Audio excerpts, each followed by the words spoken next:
had a brain operation and she was unconscious.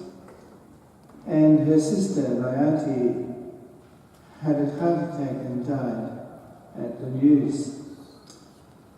And she was buried on the Ascension Thursday. And I did the funeral. It was the first funeral I'd done as a priest. And I said, it's a wonderful thing that she, who is such a good lady, is, as her funeral mass, she has the mass of the ascension of our Lord. Because we believe Jesus ascended into heaven and prepared a place for us. And those like Veronica, who have led good lives, will go there to join Hugh. After the funeral, a man came up to me, a well-dressed man. He was the head of the ANZ Bank for Victoria, and my aunt had worked for him. And he said to me, I wish I could believe what you do. I said, what do you think? He said, well, after, as far as I'm concerned, once we die, we go into the grave and that's it. There's nothing. In those days, 1965, there weren't that many people like that. Today there are so many. A priest friend of mine watched the funeral of Kerry Packer on television. Said there was nothing at all of religion, no prayers, nothing offered, no mention of anything to do with God. And often when you go to a funeral, it's immediately presumed that the person has gone straight to heaven. They're playing golf with their own mates up there. But, so it's important for us to know what is the truth about life after death. It's very central to our Christian faith that Jesus rose from the dead. A couple of weeks ago, on the Feast of St. Bartholomew, there was a wonderful reading in the Divine Office of Readings for the Feast of St. Bartholomew by St. John Chrysostom. And he talks about the fact that while Jesus was still alive, the apostles were not ready to suffer for him. They weren't ready to be thrown into prison. They weren't ready to die. In fact, when Jesus was arrested, they fled for their lives. So how does it make sense at all that after he had died, these same men, who he described them, they were just fishermen, they were ignorant men, that now they were able to get out boldly and to speak about this man whom they said had risen from the dead, and they were ready to be thrown into prison, they were ready to be flogged, they were ready to be put to death, unless they were absolutely convinced, unless he had appeared to them many times and proved to them without doubt that he had risen from the dead. So our faith depends on that. We believe in the resurrection. But after death, as we saw in the first reading today, said that I will not pass judgment on myself. There must be no passing of premature judgment. Leave that until the Lord comes. He will light up all that is hidden in the dark and reveal the secret intentions of men's hearts. Then will be the time for each one to have whatever praise he deserves from God. So after death comes the judgment. So there are the three possibilities. One of them is hell. The Catholic Catechism, which teaches us what the Church holds, spells it out quite clearly, the existence of hell. In fact, we need to believe it. We cannot be united with God unless we freely choose to love Him.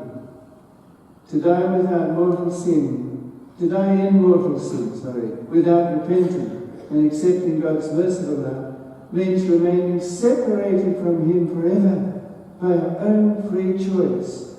And this state of definitive self-exclusion from God is called hell. Jesus often spoke of Gehenna the unquenchable fire reserved for those who to the end of their lives refuse to believe and be converted. And Jesus solemnly proclaims he will send his angels, and they will gather all evildoers and throw them into the furnace of fire, and he will pronounce the condemnation, "Depart from me, you cursed, into the eternal fire." The teaching of the Church affirms the existence of hell and its eternity. And the chief punishment of hell is eternal separation from God, in whom alone man can possess the life and happiness for which he was created and for which he longs.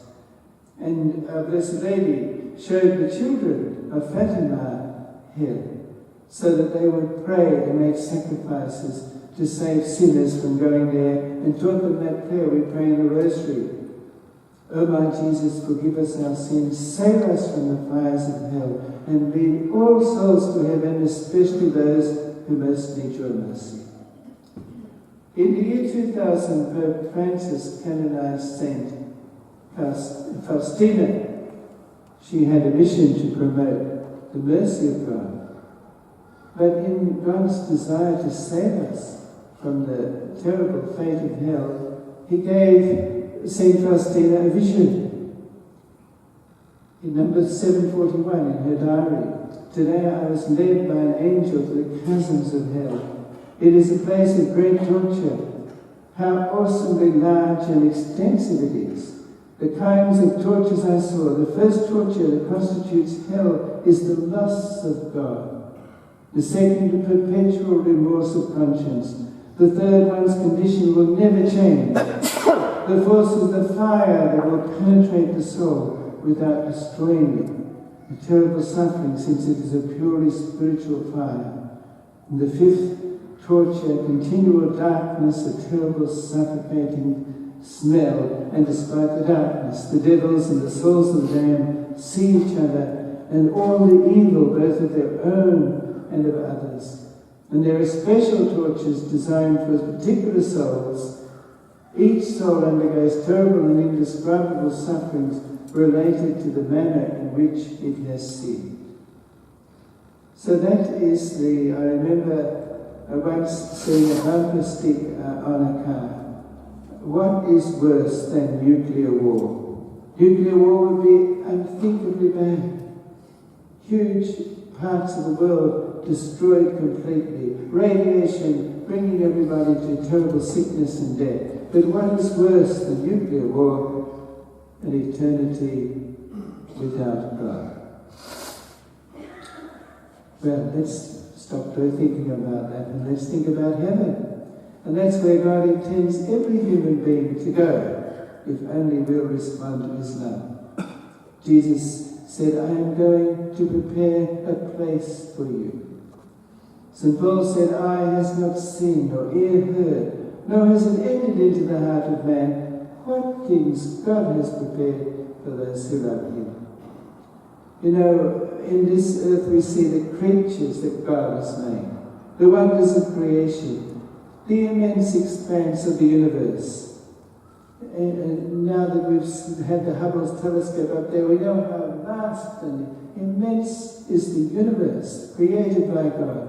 We have all the beauty of the Great Barrier Reef and so many beautiful things that God's created, flowers and birds and rivers and oceans and trees and mountains, all of these wonderful things, and these are only the created things. What about the Creator? We will spend a whole of eternity ever spellbound, ever entranced, a place of total joy, a joy that ever increases as we explore the infinite treasures of God.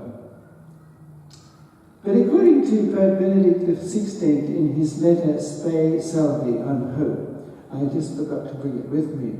It would be good to read it to you so you can see that it really is the words of Pope Benedict. Pope Benedict says that in his opinion, the majority of the human race, that there won't be a majority that will go to hell. It will be so bad. Nor will there be a majority that will go to heaven, because we need to be so purified and so full of love. But for the majority of you, we may suppose, he says, we will be going to purgatory. Now, it's interesting, I read you the Gospel about the rich man and Lazarus. Now, all my life, until I read the encyclical letter of Pope Benedict, I had thought that Jesus was talking about hell.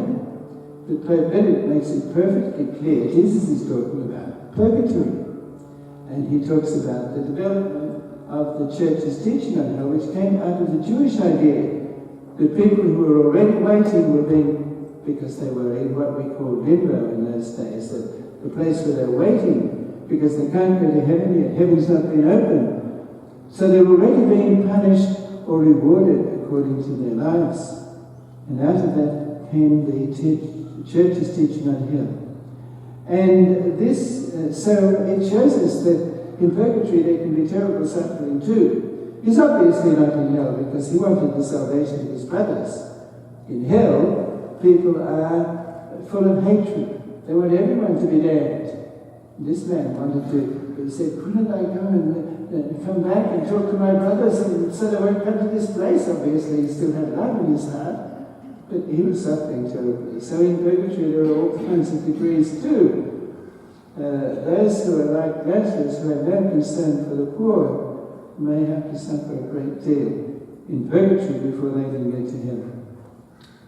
So, and of course, Saint Faustina also has, at different times, she was taken to purgatory. One in number 58 of her diary, she said, one night a sister who died 2 months previously came to me. I saw her in a terrible condition, all in flames, with her face painfully distorted. I redoubled my prayers for her. The next night she came again. I saw her again in a horrible state, in the midst of flames and despair on her face. I was astonished to see her after all the prayers I had offered for her, and said, haven't my prayers helped you? She said, my prayers had not helped her, but they had been helping, she said, they have helped other souls. And anyway, they kept on praying. After some time, she came back again during the night, but already her appearance had changed. There were no longer any flames, as there had been before. Her face was radiant, her eyes beaming with joy. She told me that I had a true love for my neighbour and that many other souls had profited from my prayers. She urged me not to cease praying for the souls in purgatory, and she added she herself would not remain there much longer. So in purgatory, obviously there are many, many degrees of purgatory, and it's so important to pray for the souls that go there. So all of this tells us our time is very precious. We pass this way at once. The good we do lives on forever, but we must answer for all the evil we do. How important is the sacrament of reconciliation, by which we can receive forgiveness for all our sins. And how important are the warnings of Jesus to be always ready, because at what hour you do not expect the Son of Man is coming. And of course we have to reflect too on that last judgment. Are we helping Jesus as he will judge us and say, I was hungry and you gave me to eat. I was thirsty and you gave me to drink. I was in prison and you visited me. I was sick and you visited me. And then come blessed of my Father. And of course the other side is too terrible. If we live like Lazarus, well, we may just escape hell, as he did, but quite possibly we could be there forever. So we have to cut out all the things that could lead us to hell. And that's where we have to remember the words of Jesus in chapter 18 of St. Matthew. If your hand or your foot should be your downfall, cut it off and throw it away. It's better for you to enter into life crippled or lame than to have 2 hands or 2 feet and to be thrown into eternal fire. And he said, if your eye, tear it out, and so on. Better to have, enter into life with 1 eye than have 2 eyes and be thrown into hell. He is meaning that if there's something in our life that is dragging us down to hell, then we have to cut it out. if there's a relationship, we are married, but there's a relationship we have outside of marriage. If we're watching pornography on the internet, or that resentment that is leading to hatred, well, we must cut it out. We must stop it, because it could bring us to eternal misery. So we pray to the Blessed Mother. Every day we pray the Hail Mary. We pray, Holy Mary, Mother of God, pray for us sinners, now and at the hour of our death. Amen. 40 hours, but suggesting that you might be willing to spend on a more regular basis an hour with Jesus. So already there is adoration here on a Wednesday, but perhaps that could be expanded and increased. So the sheets of little slips are there, and there's also the chart at the back for you to put your names in to spend an hour with Jesus. If we want to avoid purgatory and go straight to heaven, we have to get very close to Jesus. And adoration is the way that we draw really close to Him, spending time with Him. As a regular commitment to adoration. I was hoping that we might have been able to preach after masses on the weekend and start perpetual adoration here, but unfortunately we have a sermon from the Archbishop this weekend that has to be presented to everybody, so I can't actually preach to everybody in the parish and try to start perpetual adoration here. But hopefully we can do it in the future, either here or in the next parish, Petrie, because I believe Father Jeffrey is setting up a chapel there for adoration. So who knows, maybe we can have it in this area anyway, we hope. But in the meantime, get into the habit of spending an hour every week, at least an hour anyway, with Jesus in the Blessed Sacrament, and then you'll have no worries about meeting Him. When you meet Him in judgment, He'll be your friend. You'll know Him very well, and He'll be very familiar with you. I'm also available for reconciliation if anybody still wants that after the Mass.